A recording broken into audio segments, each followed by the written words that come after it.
क्या आप जानते हैं, जब बाबा साहेब को कक्षा में बैठने की भी इजाजत नहीं थी, तब उन्होंने समाज को बदलने का सपना देखा। तो कैसे एक छोटे बच्चे की शिक्षा के प्रति लगन ने भारत को समानता का रास्ता दिखाया और कैसे उसी छोटे बच्चे ने खुद पर भरोसा कर इतिहास रच दिया। जानिए इस ऐतिहासिक सफर की शुरुआत को। बचपन में भेदभाव का सामना और पहली सीख। बाबा साहेब का बचपन किसी युद्ध से कम नहीं था। उनका जन्म उस समय हुआ जब भारतीय समाज में जातिवाद अपने चरम पर था। अंबेडकर के परिवार को अछूत माना जाता था और वे न केवल समाज में तिरस्कृत थे, बल्कि स्कूल जाने के बाद भी उन्हें अपमानित किया जाता था। उन्हें कक्षा में बैठने का अधिकार नहीं था और पानी पीने के लिए एक अलग बर्तन देना पड़ता था। लेकिन क्या आपको लगता है कि यह भेदभाव अंबेडकर को तोड़ पाया? नहीं। हर बार इस अपमान के बाद उनके भीतर एक नई जीने की इच्छा और दृढ़ संकल्प पैदा होता था। लेकिन हो सकता है कि ऐसा भेदभाव आप लोगों ने भी अपने गांव में या फिर कहीं न कहीं जरूर देखा होगा। किसी दलित दूल्हे को घोड़ी पर बैठने से रोकना या किसी कुएं से पानी पीने से मना करना।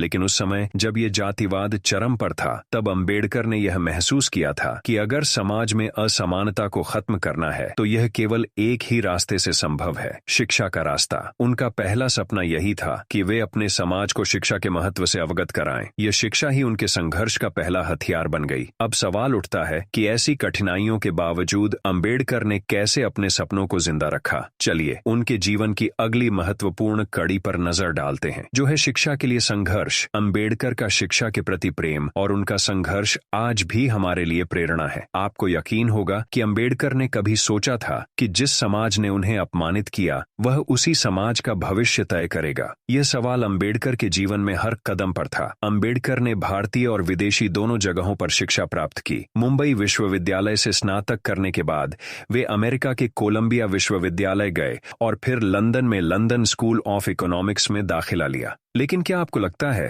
कि इस यात्रा में कोई आसान रास्ता था? नहीं, बल्कि हर मोड़ पर अंबेडकर को अपने ही देश में भेदभाव और संदेह का सामना करना पड़ा। फिर भी अंबेडकर ने हार मानने के बजाय इसे एक और चुनौती के रूप में लिया। उन्होंने अपनी पूरी ताकत इस बात में लगा दी कि वे कैसे समाज को यह समझा सकते हैं कि शिक्षा ही एकमात्र तरीका है जो असमानता को खत्म कर सकता है। शिक्षा के प्रति अंबेडकर का जुनून केवल उनकी निजी उपलब्धि का रास्ता नहीं था, बल्कि यह पूरे समाज को जागरूक करने और भेदभाव को जड़ से खत्म करने का एक मिशन था। लेकिन क्या केवल शिक्षा से सब कुछ बदला जा सकता था? यहाँ सवाल सिर्फ पढ़ाई का नहीं था, बल्कि उस मानसिकता को तोड़ने का था जो सदियों से दलितों को उनके बुनियादी अधिकारों से वंचित कर रही थी। इसी सोच ने अंबेडकर को प्रेरित किया कि वे सामाजिक असमानता के खिलाफ ठोस कदम उठाएं। अब जानते हैं कि उनके इस संघर्ष का पहला बड़ा असर कैसे दिखा और महाड़ सत्याग्रह कैसे बना इस आंदोलन का मील का पत्थर। महाड़ सत्याग्रह, यह नाम आज भी हमारे दिलों में गूंजता है। महाड़ के तालाब पर दलितों को पानी पीने का अधिकार नहीं था। इसे लेकर अंबेडकर ने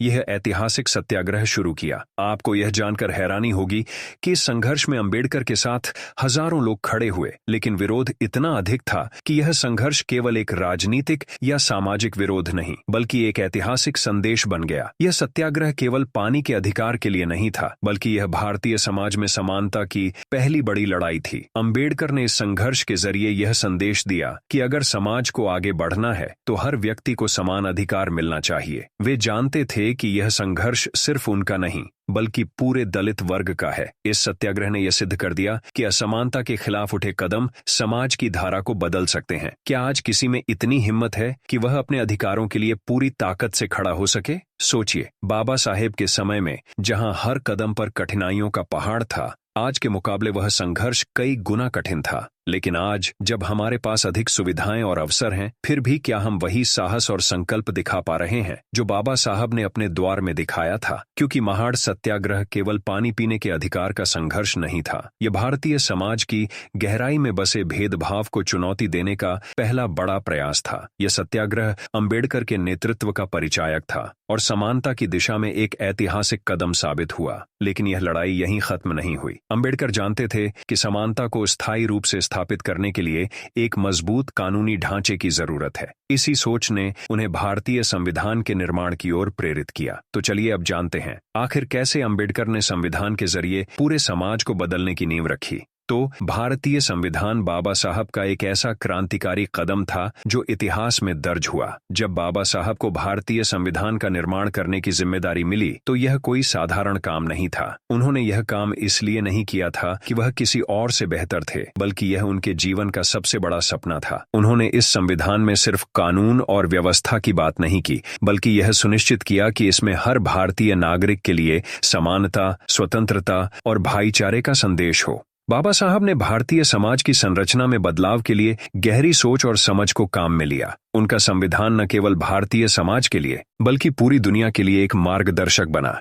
इस संविधान में बाबा साहेब ने सुनिश्चित किया कि किसी भी नागरिक के साथ जाति, धर्म या लिंग के आधार पर भेदभाव नहीं किया जाएगा। यह काम इतना महान था कि भारतीय संविधान के निर्माता को केवल संविधान निर्माता के रूप में ही नहीं, बल्कि भारतीय लोकतंत्र के निर्माता के रूप में भी याद किया जाता है। भारतीय संविधान को लिखना केवल कानून का दस्तावेज तैयार करना नहीं था, यह उन लाखों लोगों की उम्मीदों का जवाब था जो समानता और न्याय का सपना देख रहे थे। अंबेडकर ने इसे ऐसा बनाया जहां हर नागरिक को उसके अधिकार और कर्तव्य समान रूप से मिले। लेकिन क्या संविधान बन जाने भर से समाज में बदलाव संभव था? बदलाव के लिए केवल कानून नहीं, बल्कि सोच में बदलाव की भी जरूरत थी। इसी क्रम में अंबेडकर और गांधी जी के बीच विचारों का संघर्ष भी सामने आया। दोनों के लक्ष्य समान थे, लेकिन उनके रास्ते अलग। तो आइए जानते हैं इस वैचारिक संघर्ष ने भारतीय समाज पर कैसे गहरा प्रभाव डाला। तो अब जानते हैं गांधी जी और अंबेडकर के बीच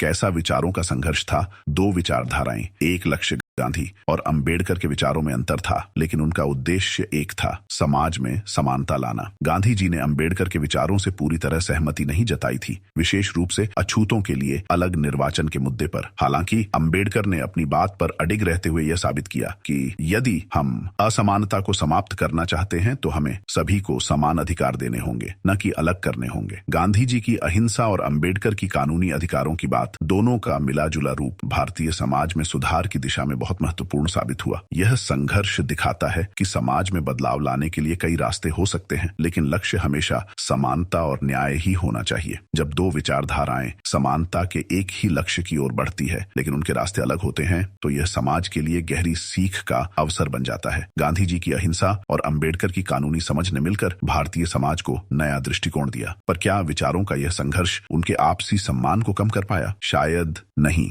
और इसी सम्मान और संघर्ष की भावना से आगे बढ़ते हुए अंबेडकर ने वह कदम उठाया जो इतिहास में न केवल उनकी आस्था बल्कि उनकी सोच और सामाजिक बदलाव के लिए प्रतिबद्धता का प्रतीक बन गया। आइए जानते हैं कि बौद्ध धर्म की ओर उनका यह ऐतिहासिक कदम क्यों इतना महत्वपूर्ण था। बाबा साहब के लिए बौद्ध धर्म केवल एक आस्थावादी बदलाव नहीं था, बल्कि यह उनके जीवन के संघर्ष को धार्मिक रूप में स्वीकारने का एक तरीका था। उन्होंने बौद्ध धर्म को अपनाया क्योंकि यह धर्म समानता, भाईचारे और न्याय का संदेश देता था। अंबेडकर ने 1956 में अपने लाखों अनुयायियों के साथ बौद्ध धर्म को अपनाया। तो धर्म परिवर्तन के इस कदम ने न केवल दलितों के लिए एक नया रास्ता खोला, बल्कि यह भारतीय समाज में जातिवाद की गहरी जड़ों को चुनौती देने का एक ऐतिहासिक कदम था। अंबेडकर का यह कदम यह साबित करता है कि धर्म का उद्देश्य केवल आस्था नहीं, बल्कि समाज में समानता और इंसानियत की स्थापना होना चाहिए। तो अब सवाल यह है कि क्या आज भी हमारे समाज के लिए बाबा साहब के विचार प्रासंगिक हैं? बिल्कुल, बाबा साहब के विचार आज भी हमारे समाज के लिए उतने ही प्रासंगिक हैं जितने वे तब थे। उनके द्वारा दिए गए सिद्धांत जैसे समानता, स्वतंत्रता और बंधुत्व आज भी हमारी संवेदनाओं को जागृत करते हैं। उनके विचारों में यह स्पष्ट रूप से कहा गया है कि समाज में समानता तभी संभव है जब हर व्यक्ति को समान अधिकार मिले। आज भी जब हम भेदभाव और असमानता का सामना करते हैं, अंबेडकर के विचार हमें यह याद दिलाते हैं कि यह लड़ाई अभी खत्म नहीं हुई है। उनके विचारों की गहराई को समझकर और उनके बताए रास्तों पर चलकर हम अपने समाज को एक बेहतर जगह बना सकते हैं। तो अगर आपको जानना है आखिर क्यों बाबा साहब हिंदू धर्म को खत्म करना चाहते थे, तो स्क्रीन पर आ रहे वीडियो पर क्लिक करें और जय भीम दोस्तों।